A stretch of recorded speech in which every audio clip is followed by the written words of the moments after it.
In this episode, we're going to be diving into how to remove distractions from your life and how to focus in on those things that are truly important. What's up, friends? Paul here, and welcome to The Beautiful Mess, where we talk about tools and tactics to improve your life. I'm your host, Paul Didis, a YouTuber, content creator, and podcaster. And today, I'm super excited to be diving into setting your mind and intention towards something and removing distractions. And basically, I feel like this is something that everyone from time to time struggles with. And I'm going to give you some ideas, some things that I've learned as I've gone about life and discovered things that helped me. And so hopefully it will help you as well. The first thing I want to talk about actually is an experiment I'm doing. There's this program, and I will start off by saying this. There's a lot of different ways of achieving the same thing, but the thing that I'm trying right now is called Cave Day. And what it is basically a Zoom call where you're on this call with a bunch of different people from all over the world. And the intention is that you focus on one thing, you monotask. It's one of the things that they talk about is monotasking. So you set your intention to focus on one thing during that time period. So they usually have an hour sprint or a 3-hour sprint. And so your intention with that hour, with that time, is that you're going to be focusing in on that one thing during that entire time. So far, it's been really neat because, it gives you a break and it gives you time to focus in. And so it breaks your task up. So every 40, 50 minutes, they have you take a break, maybe grab some water. They might ask you a question that you can engage in the community with. But otherwise, you set that intention. You maybe do a stretch before and after. And so you remember to take those little breaks instead of just sitting down and trying to get work done, which is also sometimes good. But having people working together, oftentimes people have their camera all left on, so you can kind of have that accountability with those also working hard. And I think studies have shown that this kind of environment is very conducive to get solid work done, where you're focusing and you're all working together towards something, and you remove distractions. That's one of the things that they talk about is setting your phone in another room, another location, so that it doesn't distract you. Speaking of your phone, if you're watching on your phone or computer or whatever device you're watching from, I encourage you to rate, review, subscribe wherever you're listening from. Thank you. So yeah, that's one thing. There's also this app called Groove. So I encourage you to check it out. It's very similar. So Cave Day does cost something. Right now I'm doing like a free kind of trial with it that they gave me. Thank you, Cave Day. But basically there's other ways of doing the same thing. I've heard some people call it focus blocks. That was another terminology for a similar type of thing. But Groove, it's an app that you can get on your phone. Very similar concept where you basically set a list of tasks that you're going to work on during that time. You talk to the other people in the Groove before you set out on that, getting those tasks done. But it allows you to have a community to kind of help you stay focused and accountable. And it can be very effective. Some of the benefits I've noticed from doing things like this is that you end up getting a lot more done. Sometimes you get really surprised by the results. Just removing distractions, staying very focused on your task at hand. And at the end of the sprint or the focus block or the groove or whatever it is you want to call it, you're very impressed at your progress that you've made because you've been very intentional. I mean, obviously you get distracted sometimes, but the reality is like having that intentionality that this time I'm going to be focusing on these things can really help you go further in life. So that's something to try is Groove, and then also maybe Cave Day. Check out those resources, or maybe you just have a friend. That's something that I'm going to be doing. Is I've got a buddy of mine, and we're going to be meeting, and there's possibility of someone else joining us, and we're just going to meet hopefully once a week and just kind of check in, see how we're doing towards our quarterly goals, what progress we've made, because having people to help you stay accountable and challenge you and uplift you can really help you go further.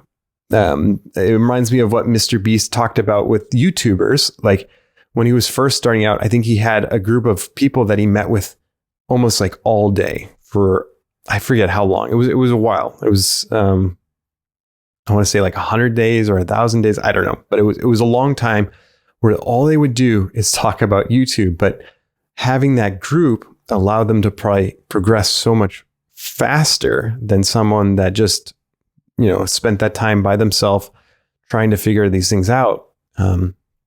So that's the thing, is like find people that are trying to do something similar to you, tag team, and work together to achieve your goals.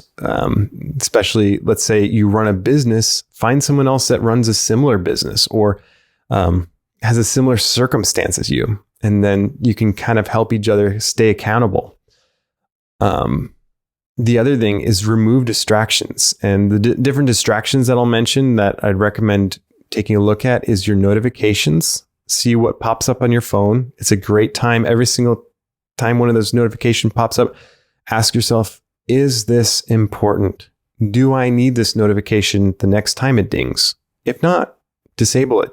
You'll save yourself time and focus in the long run if you can do that now versus every single time you're swiping it off and you have to get distracted from whatever it is that you're focusing on right now. And the other thing that I encourage is look at your apps. Are there apps on your phone that you can get rid of completely? So this goes back to somebody that challenged me. I just joined this group recently, and I was messaging back and forth with the leader of this group, and he kind of opened my eyes to see something.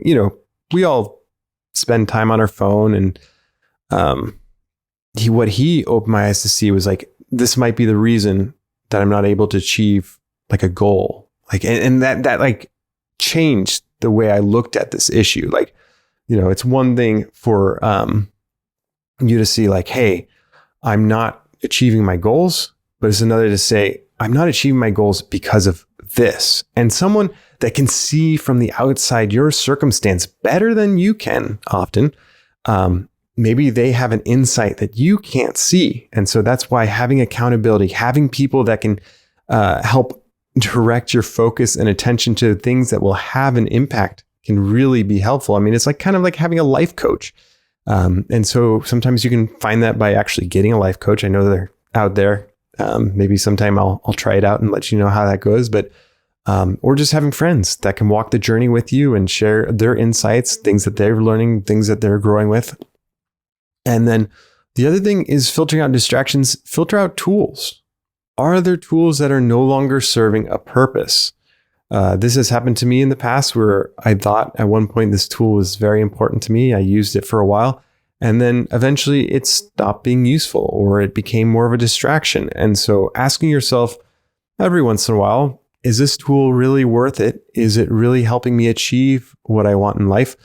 And then if it's not, maybe it's time to let it go so that you can focus in on those things that are more important and let go of the distractions, let go of those things that are pulling you away from getting the thing that you need to get done. And sometimes the simpler tool, the better. It doesn't have to have all the gizmos and gadgets. Maybe it's just a piece of paper. And so keep that in mind. And so again, have that accountability person, have that group that can help you stay focused and stay on track to achieve your goals, to achieve those most important things in life. If you're listening right now, I encourage you to write in the comments below, what's one thing that helps you stay focused? Is it like something that you do every day? Maybe you write out your tasks while you drink coffee. Maybe it's at the end of the day, you review your day. What is it that helps you keep going, that keeps you on track? Because that's the other thing. It's like, it's good to have that review. It's not, it's one thing to keep going and going and going, but I think it's better to take time aside to see, am I making progress, or are there things in my way that are hindering me from hitting my goals, from reaching where I want to go? So taking a step back, maybe looking at the things that, if you have a planner or a to-do app, see the things that you've accomplished. Maybe look at a certain aspect of it and say, hey, what's one way I could make it better? Just 1%, a little improvement. Level up your standard of performance, like Bill Walsh talked about with his 49ers and how he made them a great team by elevating the standards of performance. So I actually just want to make this maybe a little bit shorter of an episode, but I feel like those are ways that you can benefit. And okay, this is one of the benefits I got from this person that challenged me, is like this hack. It's like, sometimes we think, there's one way of doing things, and then all of a sudden, again, somebody points you and lets you see it in a new light. So it's good to hear from other people. But, one of the things that, I was mentioning was my most distracting apps on my phone. And you're just like, you can just delete them. It's like, yeah, I can. And I've done this before. Like I've deleted apps and stuff, but I felt like it was a little bit different coming from this individual because, again, it was like, I was seeing where I want to head, and I was seeing maybe this is what's holding me back. And I'm all game if that's what's holding me back, and like, this will help me move forward and live a better life. I'm all about that. And that's what the beautiful mess is about. Taking those steps forward. You stumble like a little kid. You're learning to walk. You're stumbling like my little kid right now. He's trying to walk. And sometimes he wants to hold on to that mom's leg or the furniture or the wall because it's secure. It's something that you can grab onto, but sometimes you have to let go. You have to let go of things that are holding you back from achieving your goals, from taking those steps. So that was one thing that actually was funny. I'm looking into this planner, and one of the things that it talks about is your goals. One of the elements that you should have is they should be a little bit risky, in the sense of it should push you beyond your comfort zone. I guess they quoted these. They said that in goal studies, it actually helps people to make those goals a little bit risky, instead of making it making like maybe improve your sales by 5%, make it 15%, depending on your field or circumstance. Like push yourself, push things a little bit, because you never know. Maybe you'll achieve a lot more, go a lot further than you anticipated. But if you aim low and you hit low, then you're not going to go as far. So something to keep in mind. And I hope you have a wonderful week. And until next time, before next time, rate, review, subscribe, all that fun stuff. And if you want to join my email list, I've got a link to some of my favorite books. And so when you get that, you also subscribe to my email list. Would love to have you on that. And until next time, my friends, stay messy, keep going, find somebody that can hold you accountable and remove those distractions. And wish you the best of luck.